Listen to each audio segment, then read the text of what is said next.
Pemirsa malnyane harga pedas dawag awukune ungkuran mawasana becek bajang petani ring Kabupaten Tabanan. Para petani dahat yang becek ring sejeroning pengharga pedas sane nincap kantos pitung dasa tali rupiah a kilogram.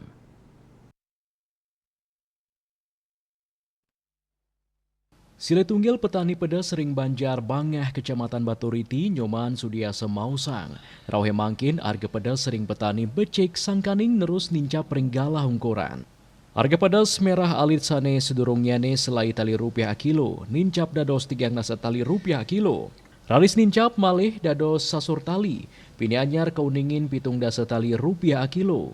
Sudiasa merasa senang ring penincapan harga pedas rauhe mangkin, napi malih ring tengahin rerednyane hama utawi antraknosa ring tengahin sasih panas sekali mangkin, sane ngawinang produksi pedas ring tingkat petani dadosne memargi becik.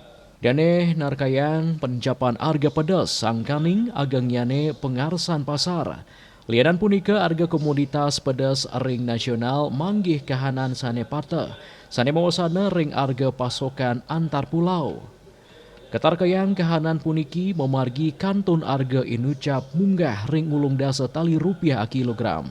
Asapun taler monitoring sane kelaksanaan oleh Dinas Perindustrian dan Perdagangan Disperinda Kabupaten Tabanan, ring sawetara pasar tradisional keuningin para pedagang ngadol pedas rawit ulung dasa tali rupiah a kilo. Harga punika nincap malih ring penguntat wuku raris keadol 6 dasa 5 tali a kilogram. Selanturnyane pedas merah ageng keadol ring harga 3 dasa tali rupiah a kilogram. Pedas merah keriting setiman tali a kilogram, raris pedas rawit hijau petang dasa tali rupiah a kilo. Selanturnyane harga bawang kauningin sawetara 6 likur tali rupiah a kilo, kesuna 3 dasa 6 tali rupiah a kilogram. Wartawan Bisnis Bali, Nguningayang.